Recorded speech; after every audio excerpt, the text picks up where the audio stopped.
Welcome to lecture number 2 of module 3.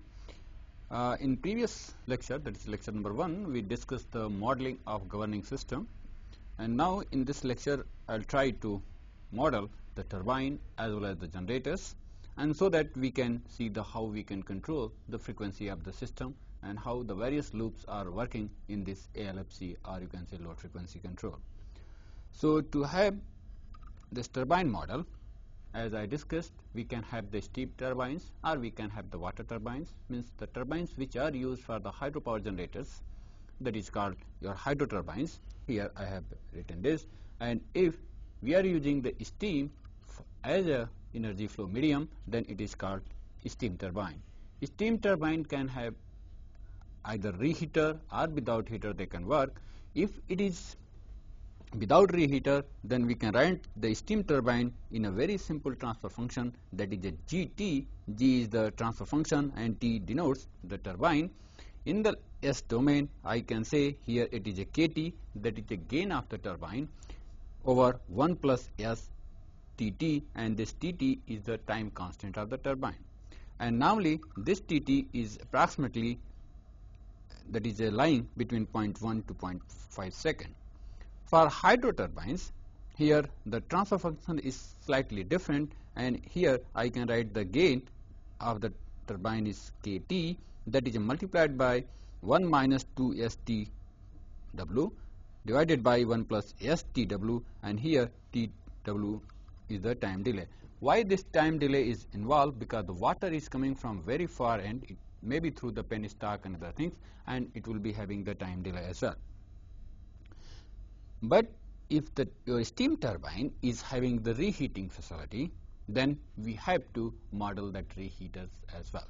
So the turbine with the reheater, now what we can do, if it is having the reheat facility, means certainly your turbines will be having more than one stage, that it will have HP turbine, that is a high pressure turbine. Here I have written this rating of high pressure turbine, let us it is alpha. I am talking in the per unit system. Then if a total power rating of the turbine is unity, then I can say the rating of IP and LP stages is 1 minus alpha. So the total is 1 per unit. If you add alpha and 1 minus alpha, you will get unity, means the if total rating in the per unit is 1, then IP HP stage is having alpha per unit, then the remaining stages may have IP R and LP, it will be 1 minus alpha. So the time constant for the reheater, it is normally 4 to 10 seconds, because the steam from this outlet of HP will go to the boiler, and then after reheated it will be coming back to the IP and or LP stages. So it is a time travel involved, and that is normally 4 to 10 seconds. So static gain, again I have used the KT as the static gain of the turbine, and TT is the time constant of turbine that we have used here, you can see. So using all these, then we can have the time constant, or we can have the transfer function models. Again, this how the steam flow which is going, even though I explained in the previous lecture, that here you can say your HP turbine, that is high pressure turbine, here it is your intermediate pressure turbine, and here it is your low pressure turbines, and all these are connected on the same shaft, and it is coupled with your generator G here, that is called generator. So once you can see here the steam which is coming from the boiler, it is going to the HP, and you can see here the expansion process is done, and due to the expansion process this steam will do work, and that work will be in form of the rotation of the shaft. And after this is which is coming out, that steam after expansion, means it will release the energy which is in the steam, it will going back to the boiler again, and here it is basically reheated. And after once it is reheated, it is called the reheating process, and finally it is again here coming to your IP state, where again it is doing the work. Again here I want to mention that the output of this HP turbine is reheated, because the energy consumed in HP is very high, and then the steam which is coming out from the HP turbine, it is having low pressure and thus low temperature as well. So here there will be, if it is not reheated, there will be possibility that this steam will be converted to the water, and here, and that will damage the blade and the efficiency will be poor. So if we are reheating, then again we can utilize the remaining energy in terms of here IP and SP turbines. This IP here, again the steam is going out, and finally it is going to the LP here where expansion process taken place, and then after coming out from the LP, this steam is condensed. So we try to reduce the temperature. As you know, the temperature difference normally gives the work done. So here if T2 we can minimize, that is the T2. Here it is a T1 that relates the efficiency of this whole cycle, that is a steam cycle here. So we have the cooling towers, and we normally condense the steam, we convert it to the water, and this water is still having the high temperature. Now then we are having some pumps. Once it is condensed, then we are sending to HP heaters, because it is heated, because the energy which is coming out the boiler, it is heated here, and then this heated water is passed through the boiler, and there will be some leakage here. This demineralization water, normally it is called the dematerialized, there's no mineral is involved, otherwise that will damage the blade of the turbine. So here the leakage etc. will happening, some steam will be going out in the air, so that will be compensated by the DM water, and this water is combined together, and then we are using the BFP, that is called boiler feed pump. This boiler feed pump, again it is passing through the LP heater, because there are so many heaters stays, because the energy which is coming out from the boiler that is utilized, then we can increase the efficiency. To HP heaters and LP heaters are used, and then it is coming to your boiler. Here this in boiler it is heated, and that's steam. So this is basically a complete cycle with the reheating facility. Now to go for the derivation for the transfer function of the turbine with the reheating facility, here I can say that this HP part, the power output of this SP turbine, that can be related with the simple transfer function, that is a KT 1 plus ST, and then it is multiplied by, here you can say, alpha term, and that is coming multiplied by the valve output. Means here this is your turbine, this is your change in the valve power, and here that is we are getting change in the PTH, that is a high pressure turbine. So this transfer function, because here we are using only the alpha times of that one, so here we are just multiplying alpha. Now for the LP and IP units power, here now 1 minus alpha is multiplied by this transfer function, because the remaining energy is going there, plus here there is some travel time, this TR, that is a reheating time constant TR, that is added here, and then it is your PV. So the total power means here the total turbine power is nothing but your change in the power here of your THP stage, and plus here change in your power at the IP and LP stages. So here you can see this is this expression. So the total output of the turbine, including your various stages, will be the summation of all the power of the stages. So here your HP stage, here it is your LP and combination of your IP stage, that is intermediate pressure, low pressure and high pressure turbines. So if you add and then you can simplify, then you will find that KT 1 plus ST is common, here we can take, and then we can go for here now what we are getting, this stage here alpha plus I can say 1 minus alpha, here 1 plus STR, and this is simplified and we will get this here. So you can see we are getting a complex transfer function of the complete turbine which is having the reheating facility. To go for the simplicity, let us take it is not having the reheating facility. So only we have to ignore this, means we have to put alpha is equal to unity, means only SP part is there, means high pressure turbine is there. So this part here, this part will vanish. So we will have a simple turbine transfer function that is written here, and I have used the simple turbine without reheating facility. So it will come here this turbine model. This is the governor model, if you remember, which I derived in the lecture number 1. Now this PV which is coming, here what is happening, this your change in the PC is a change in the reference setting. Here change in the frequency, that is coming through the drooping characteristic with the negative sign. it is now coming to your governing, and governor is taking action. Whenever there is change in frequency or change in the power reference, this governor will act and it will try to change the input to the turbine, that is a steam, and that is your, you can say, valve power, that is a change in PV. And this PV, now it is steam power that is coming to the turbine, and finally it is giving the turbine power, or you can say rotational power, that is where your generator is connected.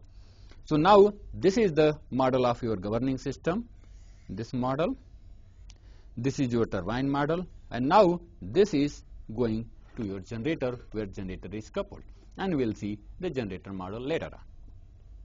Normally we try to make in such a fashion that the multiplication of Kg and Kt, here we normally keep it unity. Means if your governor Kg gain and your here the turbine Kt, we normally design in such a fashion that we can make it unity. So what will happen now, the multiplication of this will be unity, and we will see in the later part as well.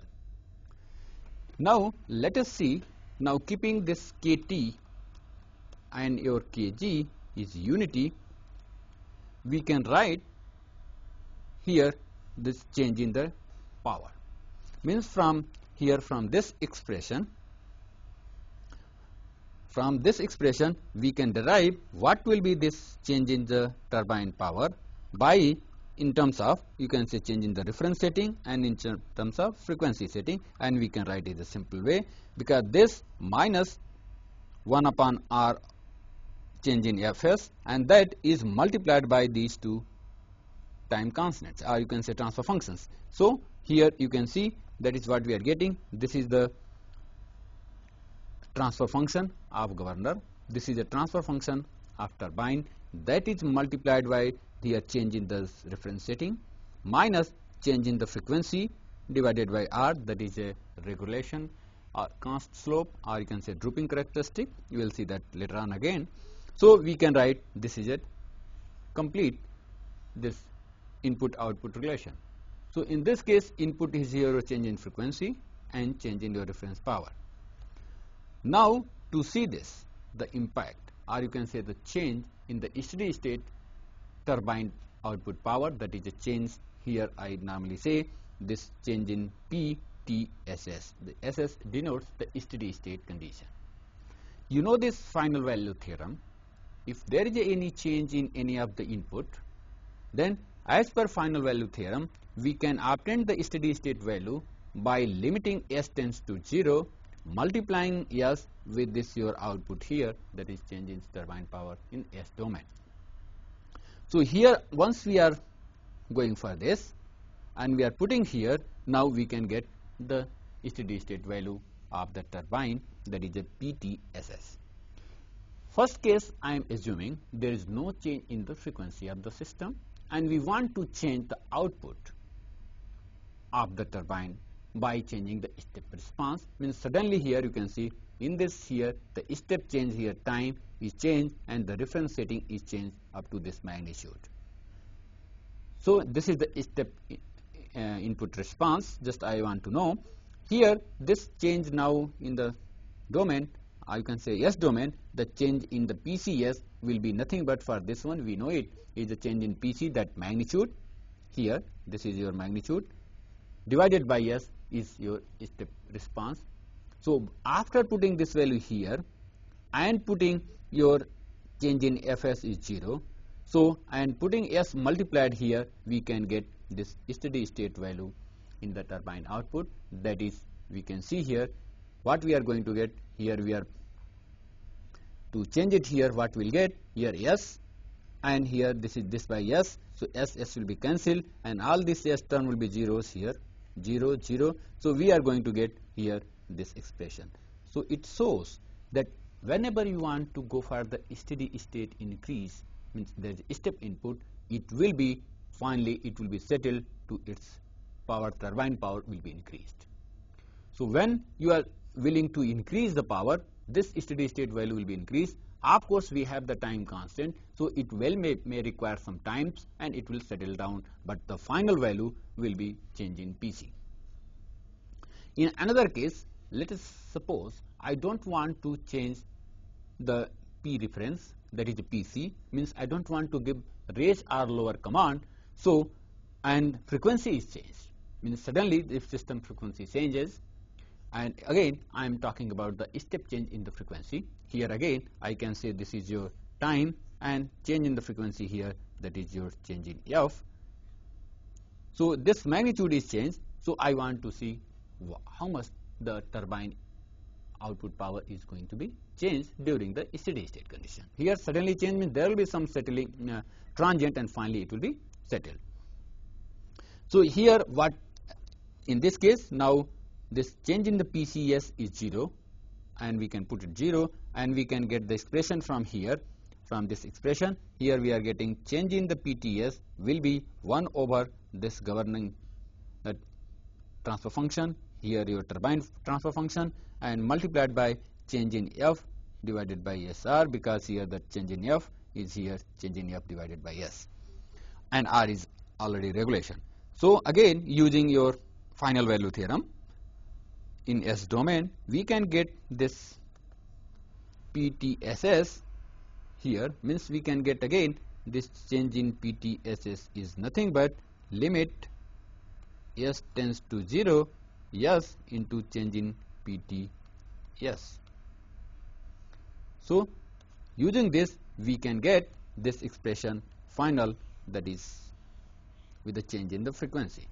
In this case we did not consider the change in the reference setting. So now you can see for change here the 0 means there is no change in the reference setting, the increase in turbine output power is directly proportional to the frequency drop.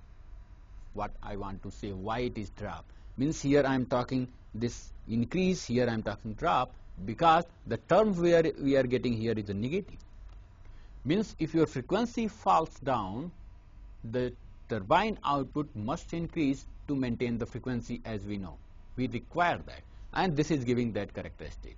So whenever there is an increase in the frequency, then turbine power must fall. Here the change in here is a positive, then change in the turbine output is negative. So it is a vice versa. So in other words, I can say if you are changing the frequency, you can say your system frequency increases, then your turbine power output will reduce. Or your this is reducing, then turbine power must increase to compensate the remaining energy, and therefore we can maintain the system frequency. In this expression here you can see the R is appearing, and that is 1 over R, and that here it is called the droop of the governor. This characteristic is called the droop of governor, and normally the value of R is kept between 2 to 5%. I'll come to that point, what is the 2 to 5%. Basically the unit of R you can see here, it is nothing but, you can see the unit of R here, it is hertz per megawatt. Why? Here R will go here, means we can get here this R is nothing but your change in F divided by change in power. Of course it is a negative sign. So unit is not related to the plus and minus sign, but it related with the variables that are coming into the picture. So this is the frequency, this is your power, so it is hertz per megawatt is the unit in actual value. But in the percentage it is, we can write, again I'll come later part, we will see how that we can change from per unit to, it means suppose one we are taking per unit, another is taking actual value, or both are we are taking per unit, here both are taking actual value, then we'll see that.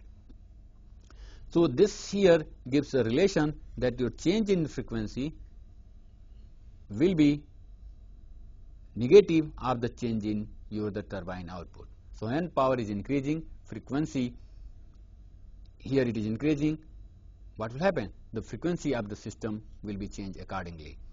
So the increase in the turbine power means system frequency falls, means the power must increase to compensate that.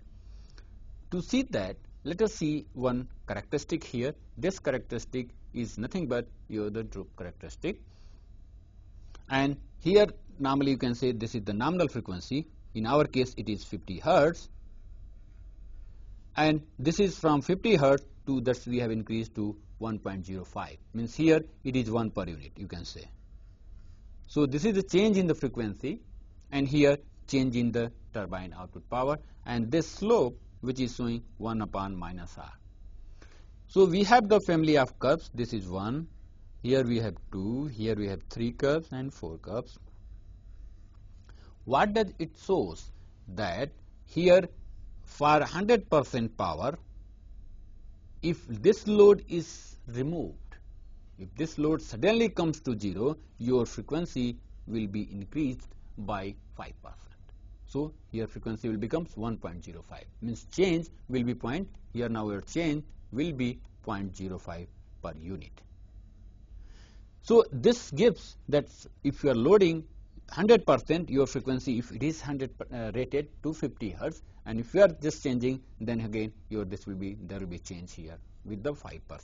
Means now the load is reduced to 0. Now we are going to change in the frequency here is 0.05 multiplied by 50, means there will be change to 255 hertz in the frequency. So we have the family of curves, again they are having the slopes. So now suppose you want to have this, what will be, if you are operating, that you are maintaining, controlling your frequency for 75% here of the loading. If you are increasing here, then how much you are going to get, how much the, now you can see this is the frequency which will be, if this value at this point, if you are reducing, then your how much frequency this increase just you are going for have. Means for 70% increase, here this will be your frequency increase. If you are for 50% here, your frequency increase will be this one, and for 0% you will getting this one. So this relates the loading of the turbine with the frequency, and again it depends upon this characteristic, that is a slope here, or that is a very, very important. Now as I discuss, that's what is this, let's suppose R 0.05 per unit.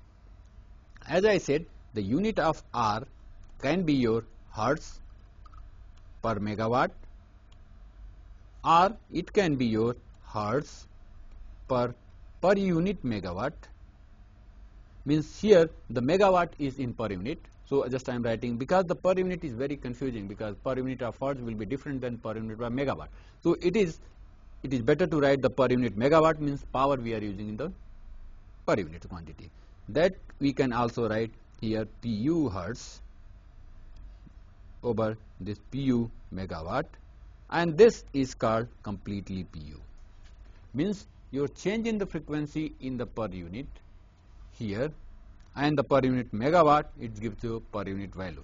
Now for this, your, let's suppose your base power is 100 megawatt and your frequency is 50 hertz, then R is equal to 0.05 per unit is nothing but we can write here 0.05 per unit hertz divided by per unit megawatt.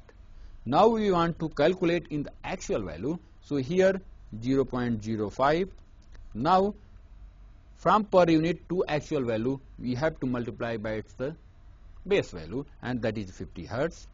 Now we are getting here hertz divided by here hertz, that is a power 100, and now we are getting megawatt. So we are getting here 2.5 divided by 100 here, that is hertz per megawatt. So now this is the way of converting, and finally you can see this value with us we are going to get 0.025 hertz per megawatt. So this is very, very important. You can say we started in the per unit 0.05, but this value has, actual value is this one. Means if you are changing 1 megawatt power, here there is a change of 0.025 hertz in the system frequency. So if you are increasing, then it will be reducing. As I said, we had the relation that we are going to, the change in here is minus R change in turbine power. So it is with the negative sign. So when you want to increase the turbine power, that is increase system frequency. Here if you are increasing, system frequency will increase. But we want that reverse action. So if the frequency falls down, this turbine will automatically try to increase this output, because here the R sign is there.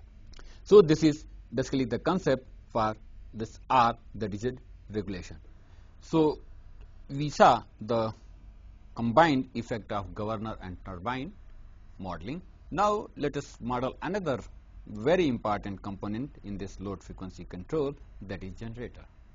So the generator modeling that consists here, we can now understand that this is your mechanical power or mechanical energy input through the turbine, which is rotating. Here this is rotating, so the torque is developed, and that is called the T mechanical torque.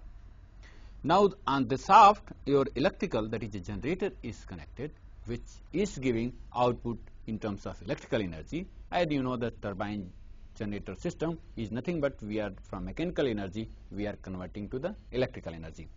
Although in the whole process, it is not only the mechanical energy is converted to electrical energy, but the fuel energy, that is a coal energy, or you can say water energy, that is in hydropower stations, that is coming to the turbine. So that energy is converted to the mechanical energy, and from mechanical energy we normally get to this electrical energy.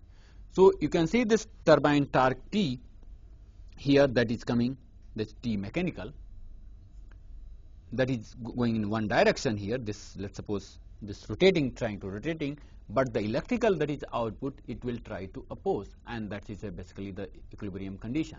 If this torque is in the same direction, what will happen? This will keep on accelerating and system will be out of step. So always at the steady state condition, when the T mechanical energy is equal to your electrical energy, in that case here this T mechanical will be equal to your the T electrical, and the speed of this rotating mass will be the constant. If there is a imbalance here, means if one quantity will increase, let's suppose the T mechanical is increasing more, what does it mean? That your mechanical energy is more than your electrical energy, this machine will try to accelerate. Means if your T mechanical is greater than T electrical, the speed of rotating body will increase. Why? Because this energy going output.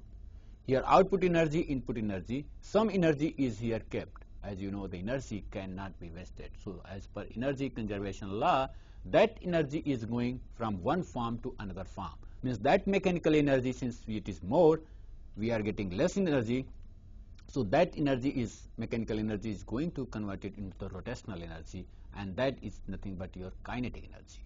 And that kinetic energy, you know, that speed will increase, and then speed is increased, and that's we have written here. Reverse is also true. If you are feeding less mechanical power, less mechanical energy, and your electrical output is more, then it is a reverse situation. Means you are drawing more power from this whole system. This is your complete system where rotating body is there.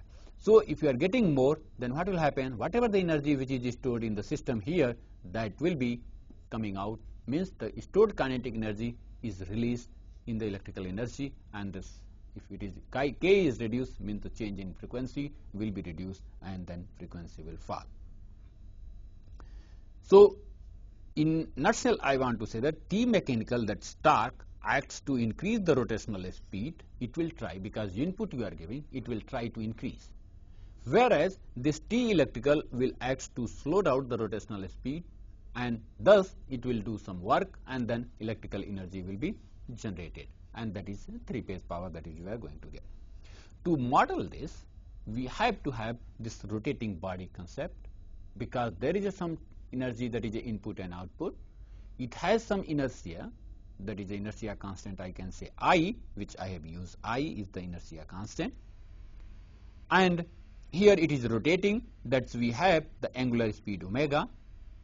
We will also use this angular acceleration alpha, because if there is any mismatch, there will be change in the omega, and this alpha is your angular acceleration. And now another term that is called m, means angular momentum, which is defined as the inertia constant multiplied by your speed, that is omega. So the basic relationship, just I want to derive, the T net is nothing but T net, I can say it is your T mechanical minus T electrical. Electrical means what is coming in and what is coming out, that difference is called T net. So, and that can be related with this here, this inertia constant I multiplied by here the acceleration, that is the power. So this torque here multiplied by the acceleration and in inertia constant, that is related by the T net. Angular momentum already I derived. Here this m will be equal to your omega dot I. Now this P net, as you know, this torque, if it is multiplied by speed, then it will give the power. So the torque here and the power relationship with this expression.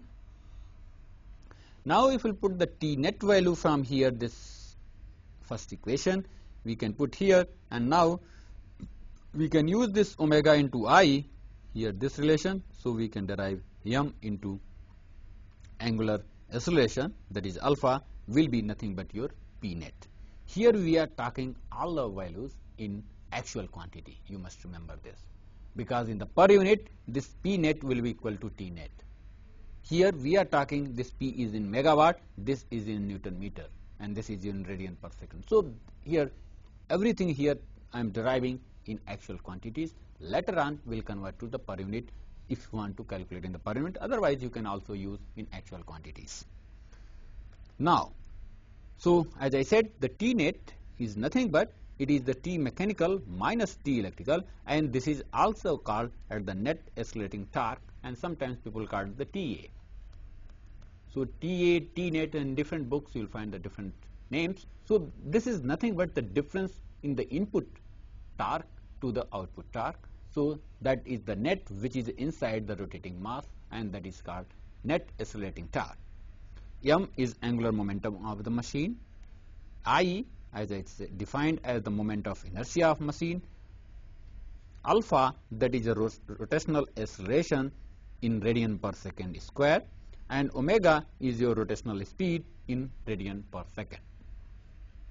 The difference in electrical and mechanical torque will cause to accelerate or decelerate. As I said, if TA is positive, then machine will accelerate. As already I discussed here, that here this concept is the difference here. If it is more, then it will accelerate, and if it is the difference is negative, then it will try to decelerate. So here the difference in the electrical and mechanical torque will cause to machine accelerate or decelerate. The speed of machine under acceleration will be, that is a omega naught plus what is your acceleration here, the rotational acceleration multiplied by time. So this will be your the speed of machine under the acceleration.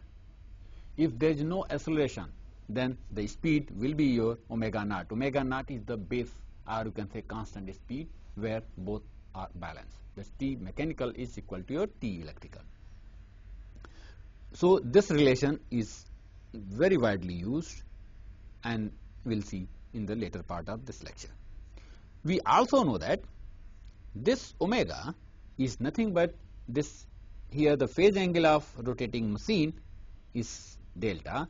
Then we can relate this omega with your rate of change of angular phase angle, that is of rotating machine. Or in other words, I can say this delta is the integration of omega with respect to time. That's this relation. Now let us see here how we can. So now I want to calculate what is the change in the angular, or you can say phase angle of the rotating mass. Here what I want to derive, let's suppose this is your reference value, means you can talk with some any reference value, and here this is your rotating mass which is rotating. Normally in this rotating system, here if it is a reference, from here this is rotating, both are rotating with the same speed, then this angle is fixed and it is, you can say, locking a torque angle. But if this rotor will try to accelerate more, then this delta will try to increase, and this is also rotating, this is rotating at the omega naught, or you can say at the synchronous speed.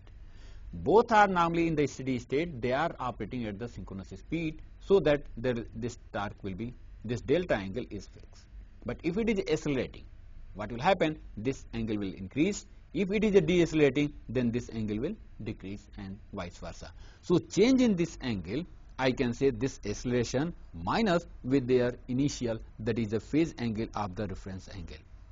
So change in the delta that is here machine absolute phase angle here, that is we are going for this, minus with the reference angle, means absolute how much it has reached, and from this we can subtract, then we can get the change. So change in the phase angle is written as the integration of omega naught plus omega t, and this here we are into dt, and here basically I am sorry, this is alpha not omega. As I said, we wrote this expression, you remember this is your omega is nothing but your omega naught plus alpha t, which is I am using here, minus here that is a phase angle after reference angle here omega naught, or you can say synchronous speed. So if you are integrating here, you will get omega naught t, because this is a constant, so this t term will be appearing here. Alpha is constant, so only in the case it is a constant. If it is a changing alpha, then it is different. So we have to, alpha is also changing. We are assuming this alpha is constant. So this alpha here now t, so t square upon 2 will be there, minus omega naught t here, that we can get it. So finally what is happening, we are getting the change in the phase angle is nothing but 1 over 2 alpha t square. Now the deviation from the nominal speed, what we are trying to do, this change is nothing but it is, we can see here 1 over delta, we have to derivate this, means change in the angle divided by dt, and if you are derivating this, you are getting this. So we are getting the change in speed is nothing but your alpha t. Or we can also, if you remember, I said here omega is nothing but your omega naught plus alpha t. You will take this side, so omega minus omega naught, that will be equal to your alpha t, and this is nothing but your change in omega. So we also get the same thing from that expression, and also we can derive from here this expression. So this is equally valid, and this is the equation, means change in angular speed is nothing but your time multiplied by your acceleration, angular acceleration, this I am talking. We also had the one relation that t net is nothing but your I, that is angular, here I is your moment of inertia and alpha is your angular acceleration, that we can multiply together. So we are getting this. Now this alpha is nothing, here you can say what is alpha? Alpha is omega upon here t. So I can say here alpha is nothing but your change in omega over change in time. So we can write here I into the change in speed over change with the time, and we can get this. And if we put here this value omega in this reference here, we can get I multiplied by the double differentiation of change in phase angle delta. So we are getting one relation here, this means in the simple way I can say here I into d square over dt square, change in phase angle will be equal to your t net. Now here just we have derived in the change in angle, this is very good. We want to here see the change, that is the t net from your the reference setting, means here this we have a p net. P net is nothing but your, I can say the P mechanical minus your P electrical, or in similar fashion I can say this T net is nothing but your T mechanical, yeah, of course, minus T electrical, means here this the T net is the difference between mechanical and electrical, and the power net is your mechanical, P mechanical minus P electrical. We know that this during this initial case, this I can say it is nothing but your P net at the where this reference axle we are talking, plus some change in P net, or we can say how much this we are changing from one value to another value.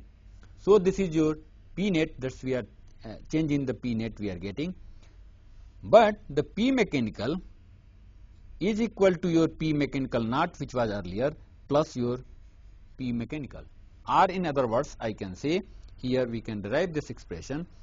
I can use some space here. What is happening? As I said, your this P net, it is, as I said, your P mechanical minus P electrical, and we know that this P mechanical I can write is equal to your P mechanical, that is during the steady state, minus plus change in P mechanical. Similarly, we can write this P electrical is equal to your P electrical naught plus change in P electrical. So what happens if you want to calculate this change in P net? If you put these values here and as here, so you will get the change in the P net, that's the real power, will be change in the mechanical power from the naught value, from the steady state value, from the during steady state value just I am talking. So this minus here they are changing the P electrical value. So also this P net, since we have a change in the T net, means the oscillating power has changed, means it is not 0, so the speed will change, and the speed will change from your omega naught. So omega naught plus change in speed, that will be multiplied by your T net, that is which is the difference between the T mechanical minus T electrical, and thus here we can define it. So the P net will be the multiplication of this factor multiplied by the T net, and this T net is nothing but your T net naught, that is your the in steady state T net, and in steady state it was 0 because the mechanical was completely equal to your electrical if we ignore the losses. So that plus change in the T net, how much that is changing, and that T net change is nothing but your T net change in the mechanical minus change in T electrical. So if we will simplify this, means P net can be also written in the P net naught plus change in P net, that will be equal to, you can multiply here, so you will get the omega naught, this factor is multiplied by this factor, so this is this factor multiplied by this factor will get this factor, this omega will be, change in omega is multiplied by the here this factor, we are getting this another one, and omega naught if multiplied by the change in the T net, we are getting this factor. So we will expand this, we will get the 4 terms. Now what is T net naught? T net naught or P net naught, they are 0. Why? I have written here. Because in the steady state, what was this P mechanical was equal to your P electrical. So this net is 0. So here the change in the P net at the naught in steady state it was 0. Similarly, this T net will be also 0, because if P is 0, the T will be 0 because the P is related with omega. So if you put these values, so what will happen? This will be your cancelled out, this will be your cancelled out, and this will be your cancelled out. So what you are getting? You are getting change in P net, that will be equal to your this term omega naught into the T net plus here you are getting omega into change in T net. So you are getting 2 terms. Now change in the P net, normally you can say this term is very small and this is also small. So we are just changing a speed change multiplied by change in the net, so this value is very small. So normally we ignore this one also, because this is having very less impact, because this value is very fraction. So we can ignore and we can put it 0. Here already I have put 0, here 0, here it is 0. So we are getting the relation, the change in P net here, that will be equal to the omega naught, that is the base speed, multiplied by the change in T net. So from this equation here already I have used this one. You can see this P net change in mechanical power minus change in electrical power, here we have written, that will be equal to your omega naught, and this is nothing but T net is your change in mechanical torque minus change in electrical torque, and we are having this expression. Now here we are going to relate these terms with our previous one. Here our intention is to relate in the T net form here. So to see that, now T net, what is the T net will be? T net is the T mechanical minus T electrical torques.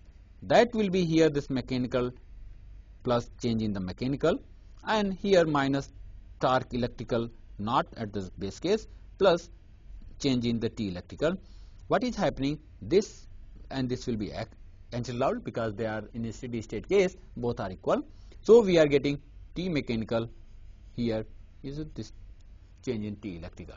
So here this what we are getting, this is nothing but your T net. So this we can write the T net now from our the previous equation here, this T net, that is equal to, I can write here this expression, or we can say here this change in this, or you can say T net will be equal to I into d upon dt change in omega. So again we can simplify here. From equation star, I can say this change in the mechanical power. Now I am writing in terms of power, because all the quantity we represented in the power rather than torque. In the power system, it is the torque has no meaning, because it's very difficult to calculate the things in the torque. It is better to go in the megawatts and the frequency terms, so that we can easily solve the problem.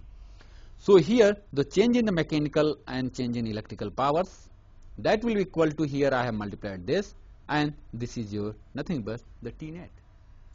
So here omega naught is multiplied, and then omega naught into I is nothing but it is your m, that is your angular momentum. So now I can see here we are having expression that m d over dt change in omega, that will be equal to your change in P mechanical minus change in P electrical. So this P mechanical, what is this? This P mechanical is nothing but your turbine output. So this is your turbine output that is coming, and if you are taking here the Laplace transform of this expression, we can have in the S domain change in the mechanical power in the S domain minus change in electrical power in S domain, that will be equal to m, that is angular momentum, multiplied here the differentiation is there, so S term will be appearing into change in omega s. So what we are getting here the expression for this, we can write in the transfer function. Here you can see the change in the mechanical, and that change in mechanical power is nothing but the output of the turbine, that is a change in PT, which we used in the modeling of the turbine, minus here the change in electrical. What is the change in electrical power? It is nothing but that is a load on the alternator. So that is also is related with the change in PL. We will see later on this PL is not directly this electrical, there is some damping also. So approximately we can say it is equal to the PL, and that is coming to here is 1 over S. If it is multiplied, then we will get the change in here the speed. We also get one relation, very carefully. What we had this change in omega is nothing but it is your d over dt change in delta. So if you want to write here omega s, that is nothing but your s into change in delta s. Or here what we can do, if you want to write in terms of delta, so this is multiplied by I can say delta s, here I can say it is 1 upon s. So here we want to go for even though delta terms also we can get it, but our concern here is the frequency rather than delta. So this is nothing but your change in omega is nothing but your change in frequency. Both are same thing, there is no difference. So here I can write here this omega s change always. Here it will be your change in the frequency if you are using in the per unit system. If you are not using the per unit system, then this omega is radian per second, it is in hertz, both are different. We will see some problem how we can going to relate it. Now we have to now combine all these models. Models means model of governor, turbine and this generator. Let us see what we are going to have.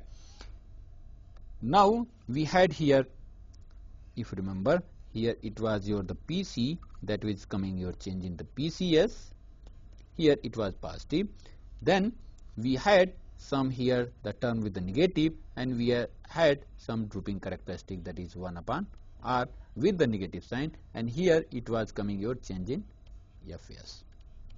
Now this was coming and it was coming to the governor. So now the governor time constant, and I have to now write the governor and the turbine together, because I said that kg multiplied by kt is kept unity. So both now coming together. So I can write 1 here kg into kt. I can write 1 plus tg, that is a governor time constant, yes, here 1 plus your tt, yes, here of your turbine, and here we are getting your change in pt, and that change in pt is nothing but is the change in mechanical power, and here again we are going to add this, and here we are getting change in, this is your plus, this is minus, and this is nothing but your change in the load, means change in electrical power, and then here we are getting a term 1 over ms, and here we are getting change in omega s. So this is the model that we are going to get. This is also related with the change in the frequency. If we are changing the unit, so this frequency here is nothing but is coming here. So the value here, the change in the frequency, if you are using in the per unit, this change in here will be there. Otherwise you have to change with some constant here k, and then it is fed to this, means omega is related to your frequency, and then it is a loop.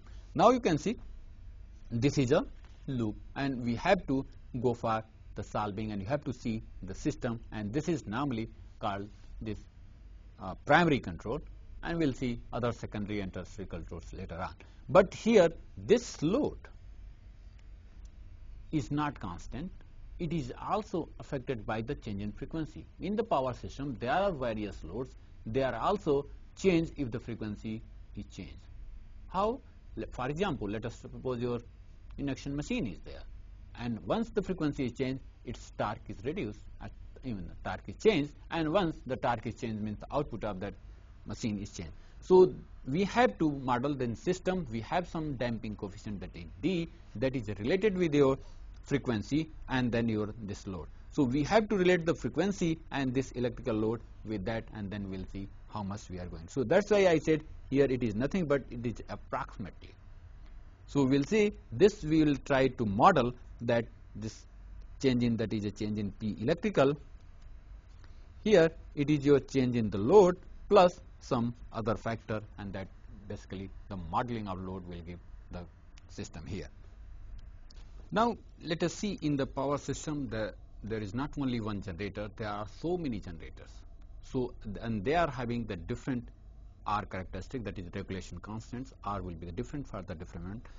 How they will share the load if they are operating in the parallel.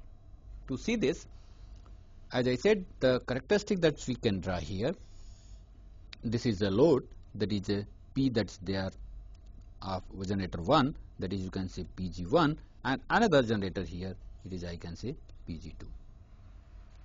Now one generator is having this slope, this is very deep, and another is having very less slope. So what happens, let's suppose they are operating here at the sum, this is the frequency, operation frequency here, and since they are connected parallelly, so the operation of the frequency will be same. And let us take this is your F naught, that is the nominal frequency, means they are operating at the rated frequency. So the loading of this generator will be nothing but this will be sharing here P1, and this will be sharing your load P2. Now you can also see here, those are having here this less slope, those are loaded much, means they are taking more load here from, you can say, from 0. Now if there is a suddenly release in the load, or you can say let us we put more load on the system, is very important. I change a change in the loading, that's electrical power, just we have increased this value, just it is a positive. What will happen? Means now that load must be shared by these two generators. So and they must share in such a fashion that steady state frequency is again the constant, and that it will be fixed, and it will be of course the lower than that because the power is increased. So what will happen here, you can see now let us suppose here this frequency has set and that will be parallel. Here it is some value f prime. Now you can see this will be changed from here P1 to P1 prime. Here this will be changed from P2 to P2 prime.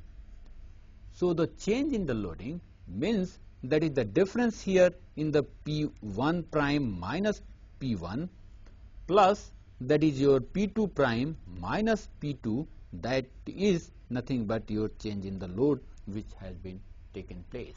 So this change in the here output of 1, change in the output, it is nothing but here I can say change in Pg1 plus change in Pg2. So you can see here this generator is sharing more compared to this one. So those are having here less slope, it will be loaded much compared to this. So this is the parallel combination of this machine. So you can see here this is similarly we can go for if load is released, means some loads are set off, then frequency will rise from this nominal. Here this is your nominal frequency, the side out. Here we are starting from 0 here.